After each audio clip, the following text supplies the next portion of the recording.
Our next guest doesn't need a large introduction from me, but from Boston Magazine to Food and Wine to the James Beard Foundation, he's truly exceeded any limitations that have been placed upon him. Please join me in welcoming Douglas Williams to the stage.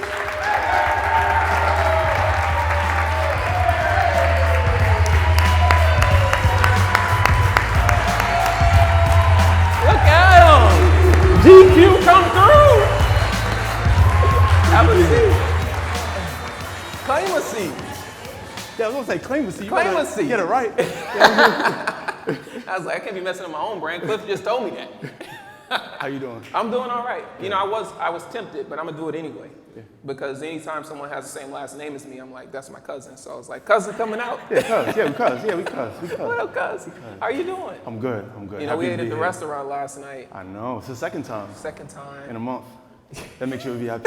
I'm a regular now. Yeah, they remember me. Yeah. They were like, Bimma coming through. Well, we drill into their heads. And plus I told them you was a cousin, so that's it. That's you on the list. Thank you very much.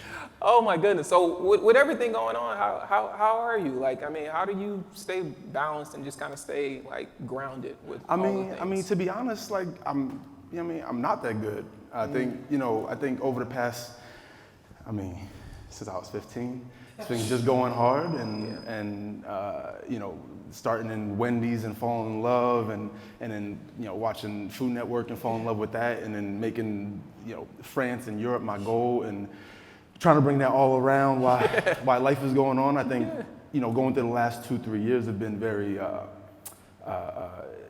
challenging is a cliche word right now, but I think it's just it tests you in ways that you didn't know were going to happen. And it's not just you, right? I have 100 and something employees now. 100 and something. Yeah, I got 2 kids, set of twins, which is basically like equivalent, essentially the same way. Partners, fiduciary responsibilities to myself, but also to the business. And I think that it's just, I'm trying to balance that all, but also I forgot to even leave myself. Like I gotta. Yeah, that's what I was gonna ask you. I was like, I could barely get some push-ups in. Try to still get that to happen. So it's you, right? Like, and I think that's important to remember, right? Like, we can do all these different things, but if you aren't okay, the rest of it will be okay either, right? For sure. And so as you're working through that, but also to everybody else, all the employees, like I said, they all got families, they all got problems, they all got their own responsibilities, they all have their own issues and ambitions and dreams and we're really the restaurant is just kind of a holding place for them, right? For some of them, and it's also a teaching ground. It's a place of comfort. It's a place of what they're used to. So I think it's just trying to balance all that, and also the press things, the reaching out, the growth. I mean, this is a very personal thing, but also it's amplified when you have in a public eye, when you're public view, and trying to grow and do the right thing and not have any missteps, but also be yourself. And just take a breath. I need a but it comes, right? It happens. And I think that's the thing about it is like the goal isn't perfection, right? The goal is consistently show up and do what you love and be able to do that over time and be able to impact and help people along the way.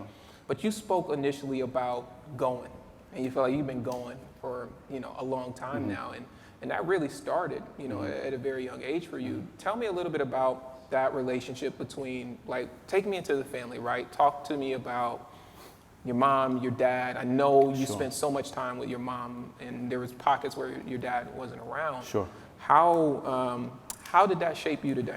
Well, I think born in '84. My father was 23, mother was 40. Wow. She was great physique. She was a smoke show. And he said mom's was popping. Yeah, mom was popping.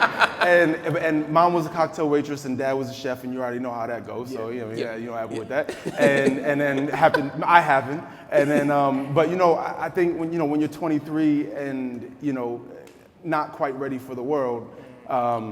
Especially being in Atlantic City, New Jersey, in its boom, but also, it has its own pockets of and road bumps and has its temptations.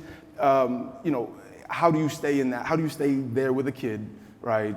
With a woman that's almost 20 years your senior, and never see the world and never get out. So he started to feel suffocated, and then that at the age of 6, he left. And, when I was 10, so this is, basically 95, Mom sat me down on our little mauve couch and, had the conversation with me that she had breast cancer. And she told me what was going to happen. But she at this point, she was, she's 50. Right, with a 10-year-old kid, with a 10-year-old mixed kid that is trying to also figure it out when dad's gone, and how does one now navigate? Right, she is explaining to me what is going to happen. They're gonna take off this breast, and they're gonna take off this breast, they're gonna take off this lymph nodes and these white blood cells, and this is what radiation is gonna be like, and this is what all the treatment is gonna be like, and that immediately zoomed me forward in maturity, right? Immediately pulled me forward. 10. You're 10. You're 10. Yeah. Dad's not there. That's already a thing you're trying to figure out. Yeah. You're a mixed race kid. Yeah. Right? She was Syrian Lebanese, and so she had the food. She was trying. We couldn't go back to Syria, Lebanon because civil war it's still happening. It's still very depleted. much. So she had to show me what I was about through food. Right, through tabbouleh, through kibbe, through all the traditional things. Couldn't do it through language. Couldn't go back. And my father was also a chef, so kind of had that somewhat ingrained. Didn't know nobody was like pedigreeing me to do that. but it was definitely a route that I just had. I just had it in my hands. It was just around. It was just around. Right. The flavors, the tasting, the conviviality of trying to do that. And then on my black side, my dad's side. Was a huge family. Great grandmother just actually passed. My grandmother she was 101, so she was born in 1919. So I had that kind of that understanding of sharecropping, that understanding of contract buying for a housing market, right? The redlining, all that was brought very early in my life, and understanding that. So I think just having all those little pieces and understanding the fragility of life. From a young age, I didn't want to get in trouble, right? I didn't want to end up in detention. I didn't want to get. So you were at an early age. You were like, did you feel like you maybe weren't kind of creating as much? Like you weren't like curious to like get into some stuff because you were like, maybe I'll get in trouble? No, always curious kid. Curious kid. Always digging in. But I was only child.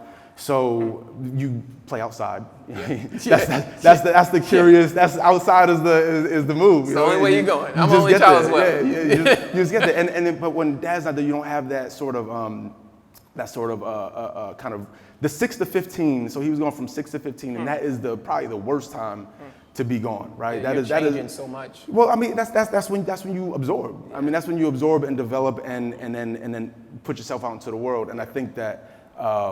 Not having that and having mom having to be the black father, herself, while also not having her womanhood. I mean, if you don't have your, that is your womanhood. That is who you are, and also your health, and also how your confidence into the world, and your confidence in who you date. Like, what do you do? Yeah. Right, and also your bald. Yeah. So, and also you got to wear wigs. Like I could not imagine being that. So I couldn't bring myself to get in trouble and do things that were silly. And so I think just growing up quickly also made me decide and kind of pointed my compass to where I wanted to go through. Did you later on in life end up getting in trouble? I have to ask because I brought most of us get it out early. The friends, let the friends get in trouble and you just like get some whiffs of it. You know what I mean? The cousins, you get the cousins do the rough house. Yeah. Always. The first time I remember I was 13. No, I was 12, 13, and the fired thing, we always used to say big head. I call Shaheem a sunflower seed big head. He rocked me across the jaw. Drop, that was it, bust my lip. And I was like, you know what, I'm all set. I like my lips, I like my face, I like my nose. I don't need none of this. I don't need to tell mom none of this. None of this ice packet thing. I'm all set. I stayed away. So I honestly just started to like develop myself to no need to get into a fight. I talk my way out of it. I try to be above it. Plus I'm fast. And I think just trying to keep my mom and my mother and my responsibility. It's not about being in trouble. It's just about I have to now live my life for her, right? I have another life to live for. Almost like someone would feel like with children, right? You have someone to live for, but it's something bigger than you. It's not just you. Yeah. So my mom passed about 9 years ago, and I think that now I think we all, I don't know everybody's situation in the room, but when you think about losing a parent, right? Even before it happens, when you think about that, you can't really imagine past that. You don't know, your mind can't like really process what that would be like, or you kind of just like, okay, I'm just, I ain't gonna think about that. But when it happens, the most incredible thing kind of appears in front of you, and that is that you actually, it actually becomes a stronger relationship, right? Once they pass, you actually, and honestly, the biggest thing that happened, and I think it happened right at the right time because it happened right when I was about to open the restaurant. This was 2015, 2014, and I actually lost all my fear, right? I lost all my fear, Because you were holding on. Well, because when you losing. when you lose a parent, or when you lose a child or something, there's nothing worse that could happen than that, right? There's no greater pain. There's no more monster under the bed, right? There's no other devil. So that is the worst thing. So now once that is gone, now it's time to live. Now it's time to only shed the fear, but also live for that person. So now I get to talk to my mom as much as I want, instead of feeling bad about not calling her and being like, oh, I missed the da-da. Now I get to talk to her every moment that I feel like it. So now I think it empowers me and it gives me. So I think that now that is actually what boosted me to start the restaurant, because a restaurant in context isn't that really big of a deal. I mean, it is a big deal, but I do hear what you're saying. And as someone, like, I lost my dad when I was like 24. And I do hear what you're saying on that part, on like the fear part and what it changes in you. Because, I'm 24, I'm not thinking about that. Like, I'm thinking my parents are gonna be here for eternity. But that happens, and you start to just reframe a lot of things in life, and you start to think about the things you might have been putting off. You start to think about the things that perhaps they had wished for you, right? And it just grounds you in a way that's very different from navigating the world in a very selfish way prior. As far as growing up, quicker and at a young age. What was that like when you think about it being fast, and like, what was that like in your day to day? It really wasn't. I think just, my mom was older, so she was born in 44. So that brings in that whole realm of the 50s, 60s, that sort of, that sort of culture. So it's bringing this kind of older school understanding of life, this older school maturity, right? This maturation that I had to kind of go through, and almost a sense of frugality, right? She was the type of mom that had the big shoebox going through ShopRite. We had ShopRite in Jersey. I don't know what Pathmark. It's like that. She had the big shoebox, all alphabetically lettered, of coupons, and that's how we shop. And it was like, I want that. Don't even grab that cereal, right? Don't touch that. It's not the cheapest cereal, but it's like the mid range. It's the mids. So it was a lot of that. It was a lot of trying to just trying to align with her like an adult, right? Instead of trying to just be a child or just to be a kid. I mean, when I was 15, I looked 20. So the biggest problem she had was trying to keep the checkout ladies from like trying to hit on me. And like, I liked it, but I was like, I didn't. I can't do mom's here. I can't do it. I had stubble when I was 12. Like, so you had your dad energy, bro. You had your dad's energy. I was there. You had your dad. I'm trying to go to that 90s dad thing. You know what I mean, right now. So trying to relive that. So I think just. I didn't feel different. I just knew that whenever any kitchen I was in, right, fast forwarding to being in the kitchens, my first kitchen, I was always a little more advanced, at least in my opinion, in the mind, at least maturity, and where I wanted to go, and why, and what I had to do, and why I was there, right, the mission, which was to there is no net, there is no safety net. This is the only thing I have. I don't have any accountant degree to fall back on. I didn't go to college. I went to culinary school for 2 years so I can get in and out. And there's no other way, there's nothing else to do. And I don't really just want to work, but I do want to train. So I think once I put myself into that mind frame, it helped me, it was very easy to just go that way, because that was the only direction I had. But I have to kill it. But I got to do it right. Yes. There's no in between. And I have to try to be the best that I can. I can't be the best in better than anybody, or personally, religion-wise, anything like that. But just as far as this cooking thing, as far as how I move around the kitchen, that's how I have to be obvious. It has to be obvious. Ooh. Yeah. You knew this at an early age, where you kind of wanted to go and what you wanted to do, right? Like there's you know, there's different stories around like how you wanted to become a history teacher. Sure. Right? Sure. History and English, History and English. Well, third and fifth grade, that was when I got touched by my fifth grade teacher, like emotionally, and Miss Mattia Lakins. And she did something like this to where she took 2 desks, she put them face to face, she took half the room that way, half the room this way, and she was like, all right, we're gonna do introductions. And it was the first time I had ever, especially by a lovely black woman, in person to our face, with honesty, with sincerity, to prepare us for this life skill, right? It wasn't math, it wasn't this, it was introduction, it was how to be a man, it was how to be a woman with an adult, right? And we walked up, said, hello, my name is Douglas Williams, how you doing, bro? You know what I mean? And we did that, and we did it a couple times until we got it right, until we could look each other in the eye, until we could not laugh and start being a kid, but be real. And so it just felt like everything, to have that happen in fifth grade, I knew at that point I wanted kids, right? I knew for some, because I knew also that like I always loved being around, because I always loved cradling and nurturing and teaching. So I think that teaching and fall in love with a teacher and their teaching style and how they approach and how they, implant ideas and maturity in your body and your mind and in your soul and for the future. I think I took that and just, I was like, all right, time to be a teacher. I was like, let's do this. But then I got sick, and I got sick when I was 16. And so tell me about that, right? Because I think it's remarkable that all that you've been able to accomplish, because your challenges have layered themselves on top of each other, right? And so, we talked a little bit about just what was happening with your parents, and then talking about your mom, but then now your health is coming into the picture at 16. What's happening at 16? So 16, well, a couple things that happened. So you got Food Network just popped off, right? You got Alton Brown, you got Japanese Iron Chef. Yep.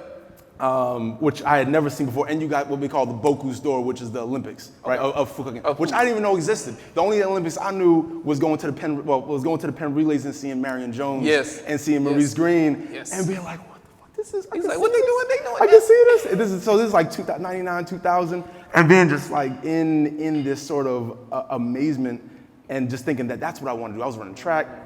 Doing hurdles, loving that. Like I was nice-ish. I was nice. I was enough to be like, I want to go to TCU. I want to, run for the Horned Frogs and do all that. And I was like, I was gonna do that. But then getting sick, with Crohn's disease, with inflammation in my stomach, that immediately put me out. And they took out my stomach, cut 6 inches out the intestine, put it back together, and then you lose 75 pounds.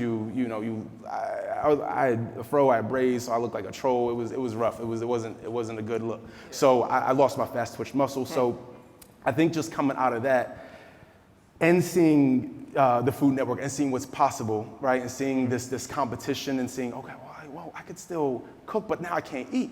Right? Because now I can't eat anything. I can't eat anything processed. So what is it? So you can't eat a lot of things. So what does it change in how you have to approach, right? Oh, everything. You had to like chew a lot of stuff? No, so everything. So the doctor said basically I have to chew everything, and this is still to this day, I have to chew everything 30 times, right? About 30, 40 times till it becomes liquefied, right? Wow. But the key that did for me, and the thing that it changed my life, and in my opinion put me and excelled me above others, was while in culinary school, which that was the only thing I really could go into, that they'll accept anybody, right? That or masseuse school, so it was one of the two.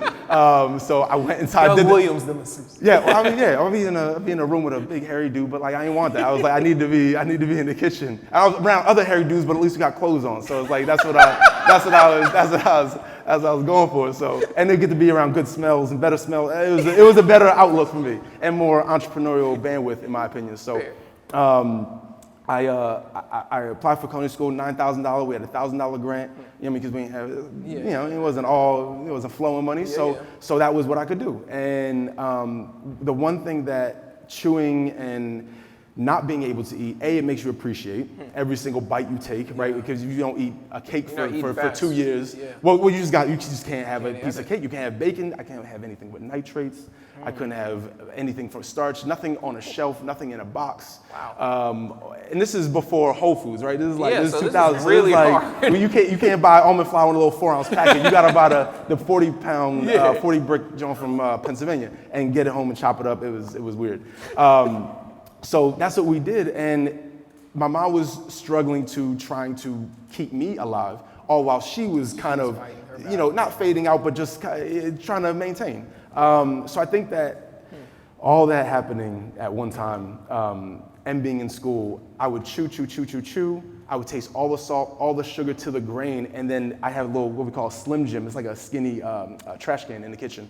I always had one next to my station, and I would chew it up. I didn't tell anybody that I had Crohn's. I didn't tell anybody that I had this, because I didn't want the sympathy. I didn't want all that. Then they just had me making boiled eggs in the corner or something. I didn't want that. I didn't want that type of sympathy. So I would like chew it, and I spit it out without anybody seeing, rinse my mouth out, and then go to the next thing. But what I focused on was my dexterity, my hand-eye coordination, my skill set, my my touch, feel, all those things. How I chew, what it really feels like to really finish a bite of food, and really appreciate it. And then what does wine do? I couldn't have wine at the time, but like I could find certain wines without nitrates.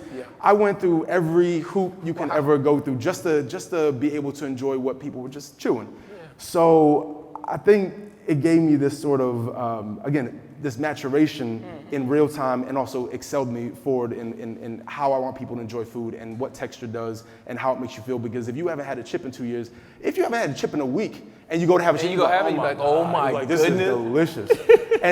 But to not be able to have one, and then to find certain textures that you could do, that's what I was always looking for. So we applied that in certain ways in the restaurant, even to this day. Even to this day. I think it's remarkable that you took something that could allow you to develop a really negative outlook.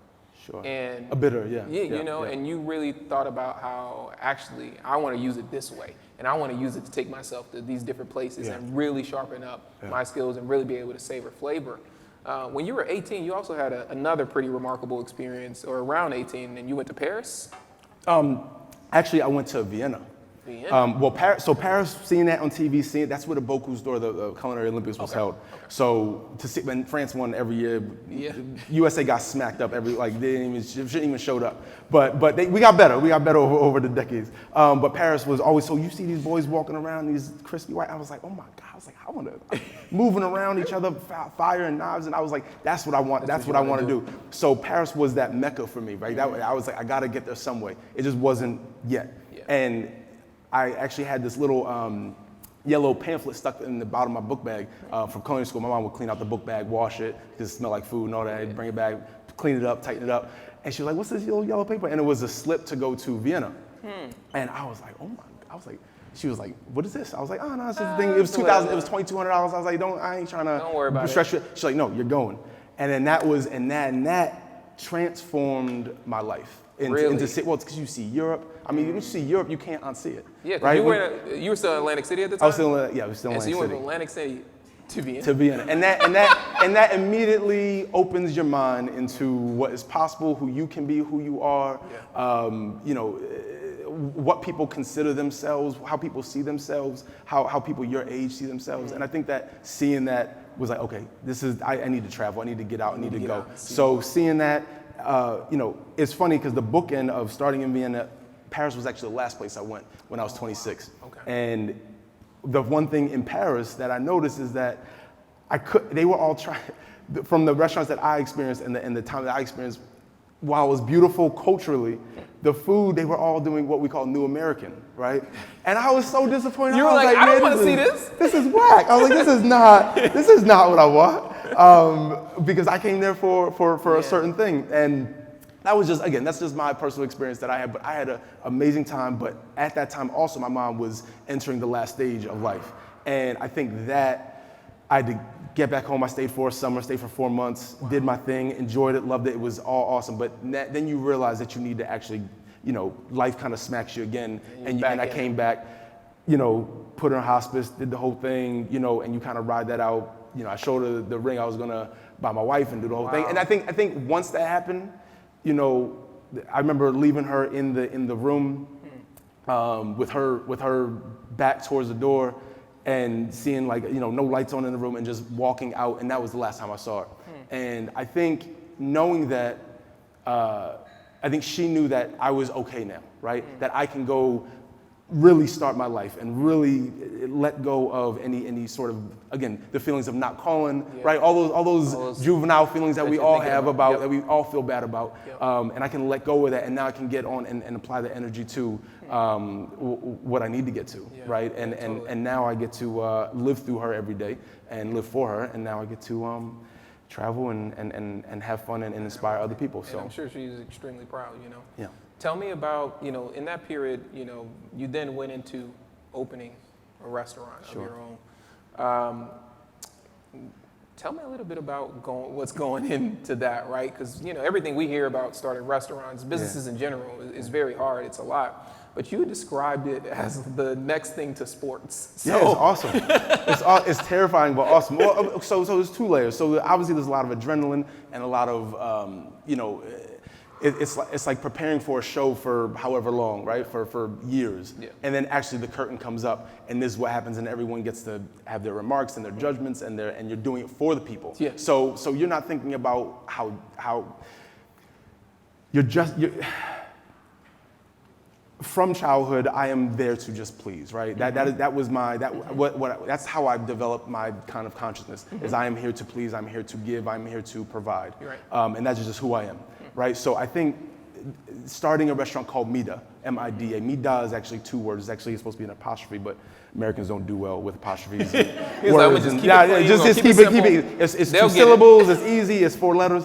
And MIDA actually means she gives me. And he gives me in Italian. And I was actually looking for the word generosity, but it's a weird nod. It's not as smooth. It's not as clean. Yeah. And I thought if we can create a business based off of generosity, which I haven't really, you know, heard from the world, like I haven't seen that before. And also thinking about generosity in business, you think about giving away things. Yeah. So I thought I wanted to try to have that challenge and embrace that challenge of how do we have that as our pillar, from how we greet guests, how we say goodbye, to how we pour wine, how we write the menu, how the portion size, all that. How does the pillar of generosity exude in how we make our decisions of the business?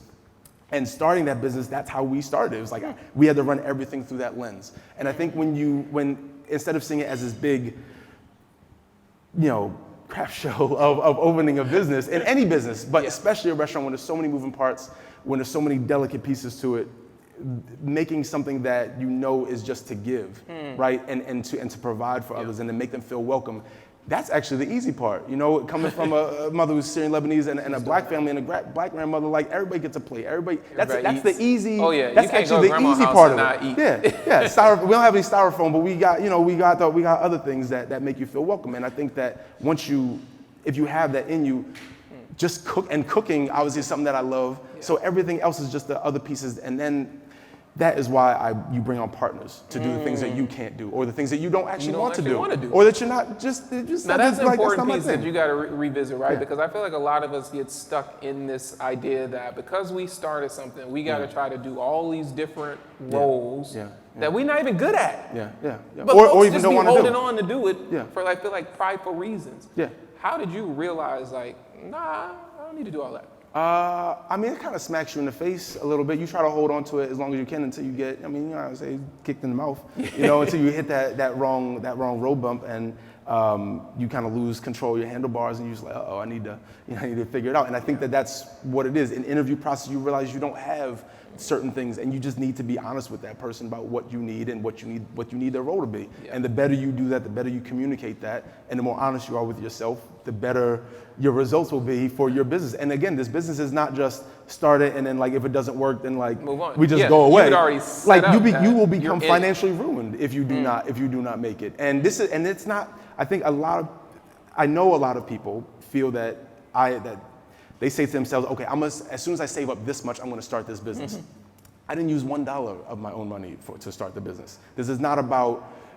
You are actually supposed to try to find investment. You are actually supposed to try to find partners who know more than you, who have decades of experience, who have decades of knowledge, who have decades of loss and failure and reasons for why they do what they do. Yeah. And I think that then you start to incorporate your money and your personal finances into business. But to start it, you're supposed to try to.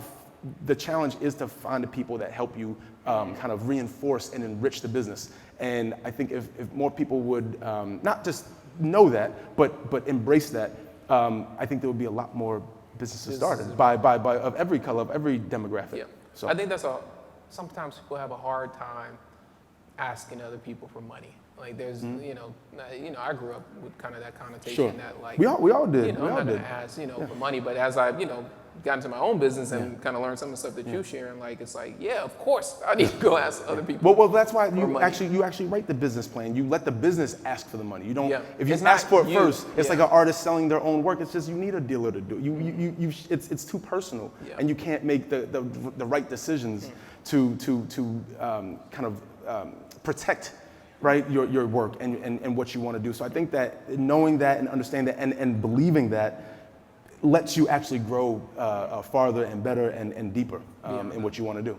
Tell me about that process when you're talking about meeting different people and partnering with different folks. Like, did you have different mentors that were able to like guide you kind of through that process that you leaned on? Like, if not for them, like maybe we wouldn't be having this conversation. Oh no, absolutely. I mean, there's a few stops, and I think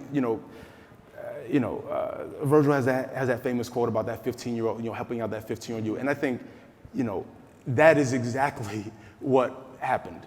If no one, said this certain thing to me at 15, right, which was essentially that this exists, or that I can actually. All it takes to go to Europe is this. I'm like, oh, why didn't someone tell me? I was so mad when I found out I could just go to Europe or just do this or just go, write a business. I just didn't know. I was smart, but I was also, I was focused on other things. I was focused on, I wasn't as ambitious as I should have been, but then I realized that I'd have everything it takes. I just need to ask the right questions and not be afraid and be the squeaky wheel and be all those kind of cliche things that you hear, but you have to actually push at that. And you actually have to have people that are kind of inputting into you to let you know that you can do that. Absolutely. Right? Because if you don't know it's aware, can't be what you can't see, can't do what you don't know. Sure. Right. Sure. But tell me a little bit more about those mentors, right? Because you had this mentor, his name's Jamie Bissonette. And you said Jamie is one of the most important relationships that you've developed in this business. Why is that? Well, Jamie, if you ever meet him, he is a very, I shouldn't say specific person, but he is unique as all hell. And he is someone that can be your brother, your boss, your disciplinarian, this kind of mini god of cooking, right? He has this, but he's also telling jokes. Yeah. He's also like kind of tripping your foot from behind. You're like, bro, what is going on? I'm just trying to make it through the day. But why are you over here tripping me? But he's also a badass cook, and when you can encompass all these kind of characteristics and personality traits and be honest and sincere and genuine and all the words that we know apply to things that we love and people that we adore, and also be able to really cook and develop new flavors and have you taste and have you be welcoming and convivial and just bring it all together and also be successful and also be, have a good vernacular. I mean, just literally the whole package. And I think that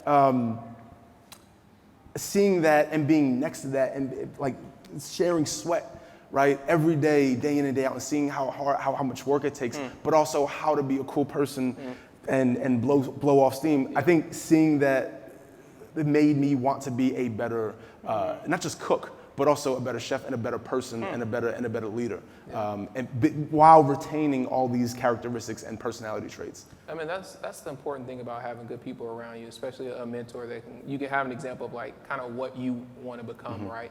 And a lot of times we call it like a personal advisory board, and I like to have like different people in my life that I could pull different qualities from, right? Where I'm like, this is where I'm, feel like my shortcoming is, but like, I love the way that they do that. And like, I try to channel that, even when I do interviews, right? I study a lot of different folks, and every once in a while I'm like, what would they do here? Absolutely. Tell me about MIDA and what you saw in the marketplace and what you wanted to bring to culinary in Boston, and why you thought uniquely you. Sure. I think it's less about what I saw and what I didn't see, and I think, and it's not just color. It's not just not seeing black chefs, right? That can be a driving force, and that can be an inspiration piece. But I think really what I saw, and I know you didn't get spent. Well, actually, you have lived in Boston, so you drive down Mass Ave and you see. He's trying to take shots at me. Yeah, I am. Yes, I have to. People do it when I say I'm from New Jersey, so you gotta push it back. So when you drive down Mass Ave, you see, one side which is South End, which is, you have to understand that is the highest income per capita in the country, right? Wow. Because of the density and the small footprint, next to one of the lowest income per capita in the country, 200 feet away, which is Roxbury, which has an incredible amount of, South End in general, but especially Roxbury has an incredible amount of history. Malcolm X, Martin Luther King, like it's all right there. Right there. And that you can touch and you can see it and you can visit it and then you can feel it. And I would ride down Mass Ave. Mass Ave splits them right in the middle. And I would look down to the left and South End is, popping and there's light, the street lights work and there's double parking and there's people walking and there's restaurants. And you got the other side that is, it's not as lit, right? Right. There's no action. There's barely any businesses. There's a couple corner stores. There's a terrible Chinese food restaurant. There's like it's just like this. It's like weird stuff. It's just like weird. It's not. But the culture, it's culturally rich. Yeah. And you feel this attraction and this kind of soul tug towards this way, and you actually end up spending more time there. But I was like, well, we got to do something about that. So I think it's what I didn't see rather than what I saw. And I think that I have a partner, Brian, and he had this opportunity that was open in this corner spot. It was supposed to be another restaurant. He stepped in, made that happen, and then we were in. And this is when you got to understand. This is when Ayanna Pressley was counselor for District 7, which is my district, and this is before she took off on that rocket ship that now she's a household name and known and loved, and she helped put in position among others in the city liquor licenses, which was actually I was gonna say it's not even the restaurant that's the problem, it's the liquor license. So you being from Boston, expand a little bit of that here though, because the liquor license situation here is like very like. So liquor license is almost similar to redlining in kind of a more local government way, right? It's very complicated and upsetting. That's the thing about knowing information is it's not just you know it and you just have it. It's now you have to live with it and have it in your shoulders and have it in your heart, and it still hasn't been happening. So it basically flowed the liquor license to certain parts of the city over time, over decades, and excluded other parts that were, had it or the businesses failed and then they just kind of go away. They're not supposed to dilute from the neighborhoods. They're supposed to just kind of enrich neighborhoods, which is ironic. So let's just say there's a lot of information on that, as it would take up the whole interview to talk about it. But basically, it is a problem here, and it always has been. It costs $500,000, a little more than $500,000, just to purchase the liquor license, right? In addition to $500,000, right? $500,000. Still to this day, actually $525 right now. And that. You don't need a liquor license to open a restaurant, but you need a liquor license to have a successful restaurant because you have to have certain things. It's just part of the dynamic. It's part of the dynamic of a restaurant. So I think that is a massive barrier, especially being in the Northeast, especially being in Boston, when you can go right outside the city and it costs $2,000, right? So when you're telling me, in Boston it's $525,000, $100,000, and outside the city it's $2,000. $2,000, and I was actually sign up for a liquor license outside the city, and it was actually easier to sign up for that than it was to sign up for my children's daycare. Right? It was a 3-minute Zoom call, and it was like, bop, bop, okay, good, we're good here, we're all set. You got the next one, and I was like, that's awful. So I think that just having that context and knowing what it takes, in addition to the business, you have to be ready for those bumps. You have to be ready to absorb. Yeah. You can't just be mad and bitter. You have to be ready for the long fight, even though you think the fight is actually the business, which in your mind is this massive undertaking. Then there's actually these other layers that you have to interact with and overcome. How did you develop that mindset, right? Because it can very easy feel like you're like in quicksand and one thing's going wrong and there's all these challenges and you feel like you're in over your head and you're just like, what the hell did I sign myself up for? Well, I think we all have it inside of us. If we breathe deep, hard enough, for enough long time, our fight or flight kicks in. It does for every single person. Doesn't matter if you take a cold shower, doesn't matter what the trigger is. We all have that as a human. And for me, the fight or flight came by way of, again, the fragility of life and understanding that and having that having that awareness, because I believe that is what we are. We are this awareness, and what we see is what is. And if we believe it, then it is. And I believe that there was no other option.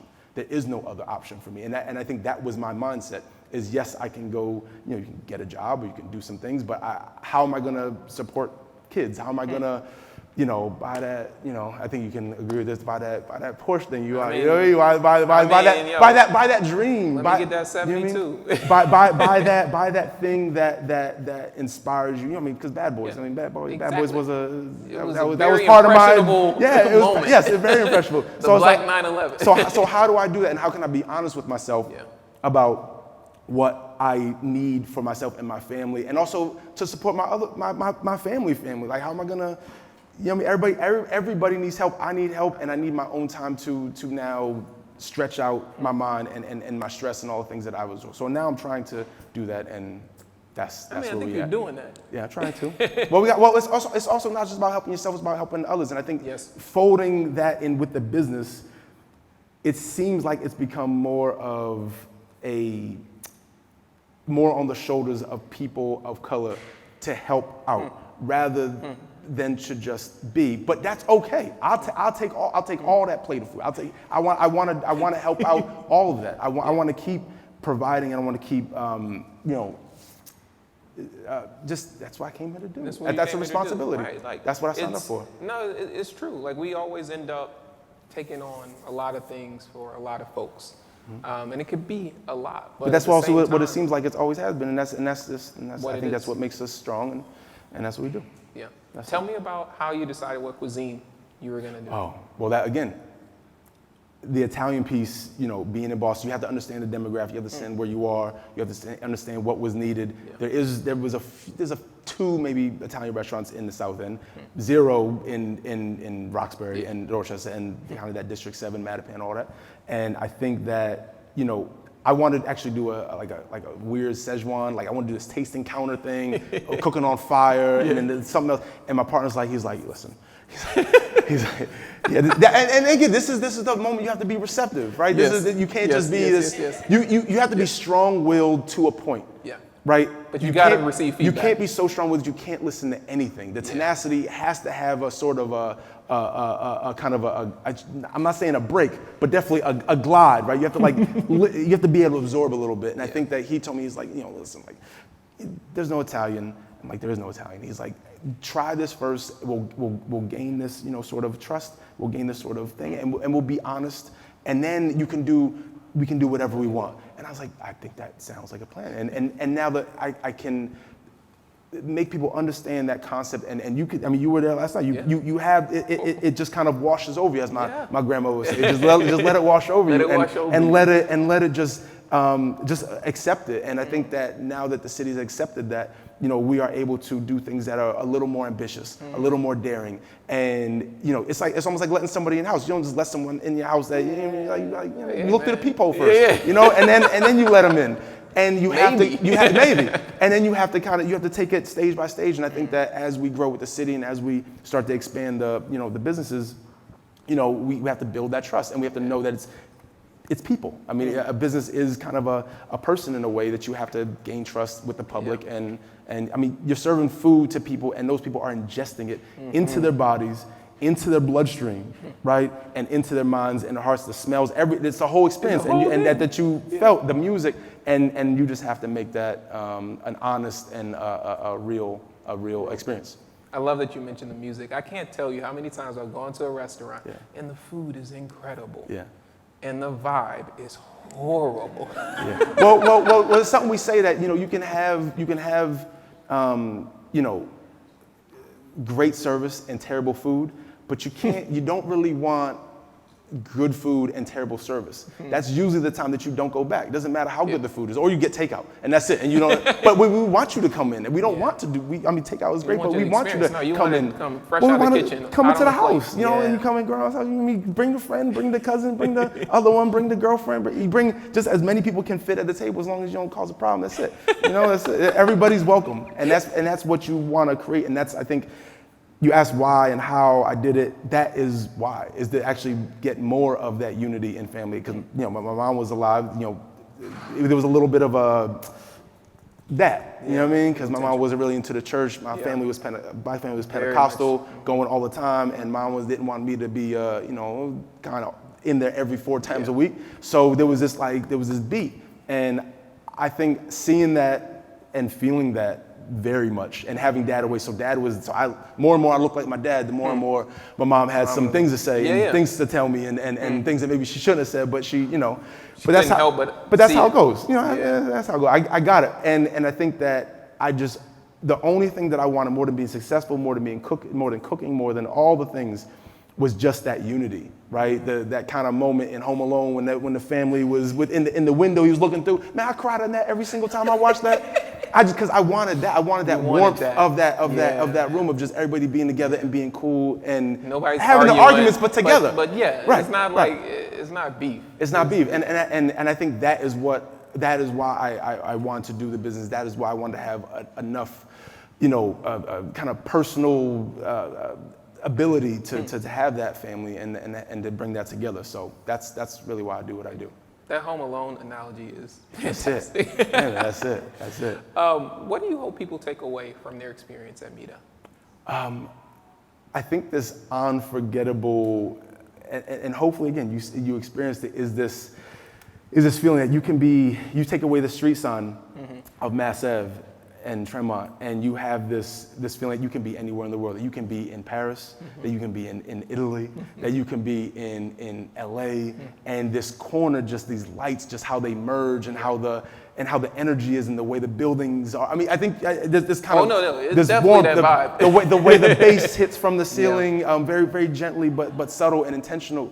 The smells of the food, the personalities of the servers and the managers, and hearing the cocktails shaking in the back and the ice clinking and that sort of happened across from you, either with someone you love or someone that you're just getting to know, business, personal, first time, last time, otherwise. That is what a restaurant experience is, in my opinion. And I think that if you can create that every single time, then you have not only a restaurant, but you also have a home. And that's the point. Like, I feel like that's a great central theme that you kind of been harping on. Is like, it's not a restaurant. It's not just a collection of people. It's a home. It's a home. It's a place to belong. It's a home that you're always welcome. And so many of us are looking for a place to belong. Absolutely.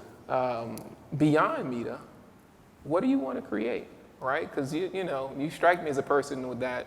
You got so much more that you want to do. Where do you want to go? What's the legacy?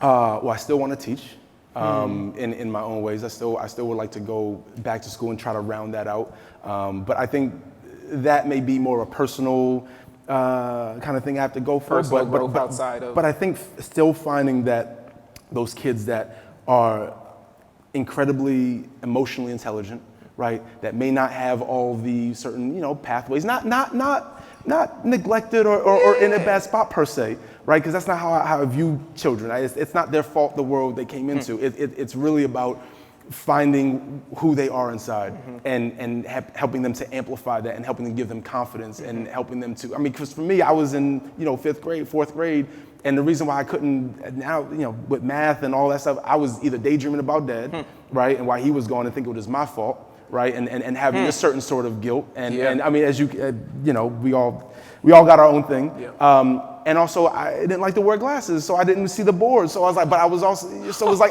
I was scared to say anything, so I couldn't. Wow.